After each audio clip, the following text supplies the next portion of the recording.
Hello, welcome to EduTech Sri Lanka YouTube channel.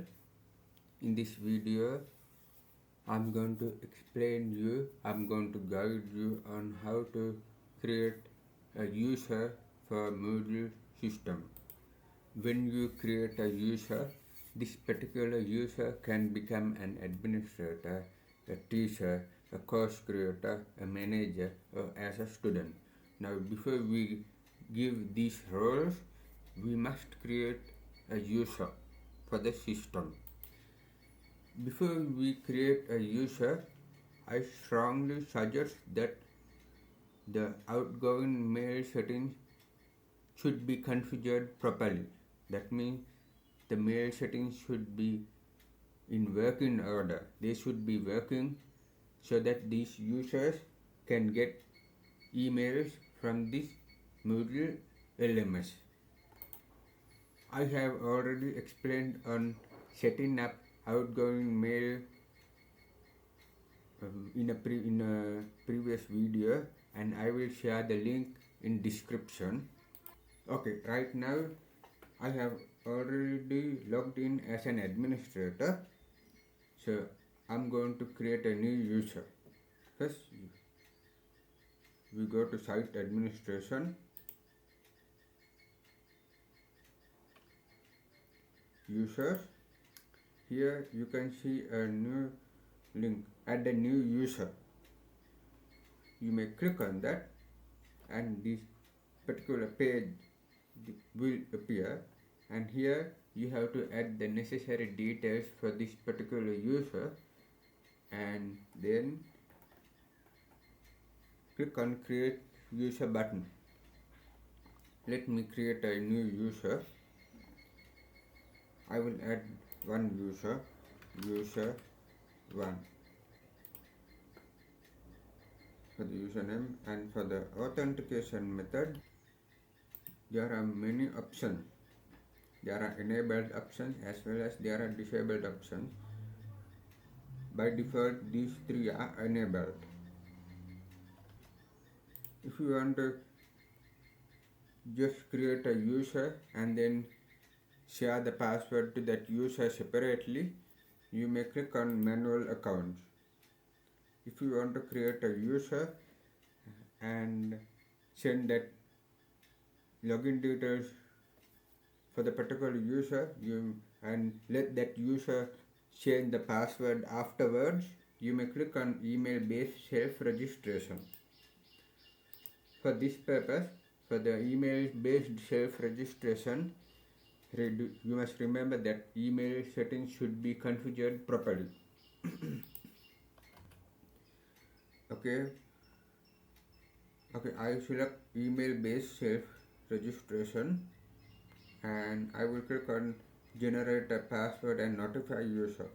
I click on this, and if you are using the manual accounts option, you have to add the password manual. You can give a password, but here what I'm going to do is I create the user, but I will send the email based self registration.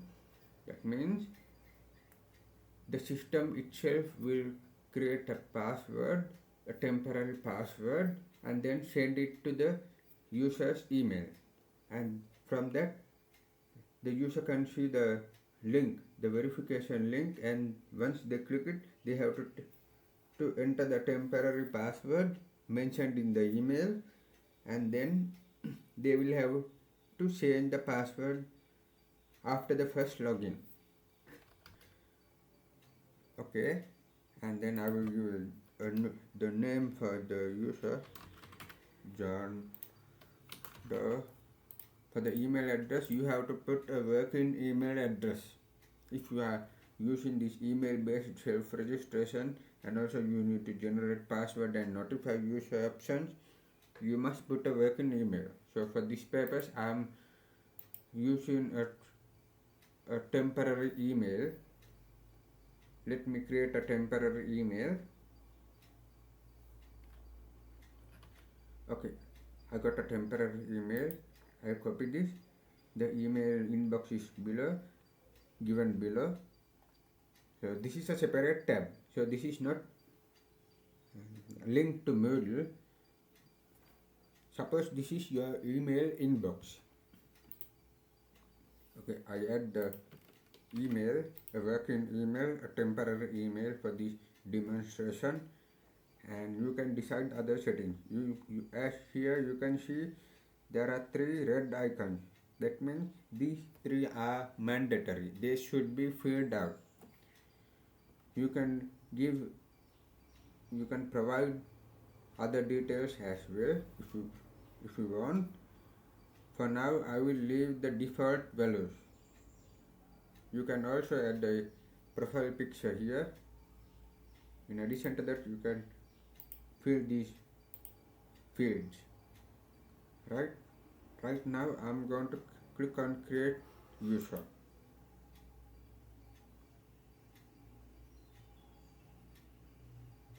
Okay, the user is successfully created. Now this is the page that shows all the users. Alright, let me go to the temporary email inbox, and you can see I get the email. You can see admin user edutext handbook new user account. You may click on it, and this is how they will get the welcome email from Moodle system. You can see an account has been created, and the username as well as the temporary password is provided to you, and it also mentions that you will be prompted to change your password when you log in for the first time. This way you can go in. You have to go to this link. You have to copy and paste this link and log in using these details, and afterwards you can use the system as a user. This is how we can create a user for this system. Now after you create a particular user, only then you can assign roles like teacher, manager, administrator, student as well. I hope this video is helpful for you. If this video helped you, don't forget to give a like and subscribe to our channel. Have a good day. Thank you.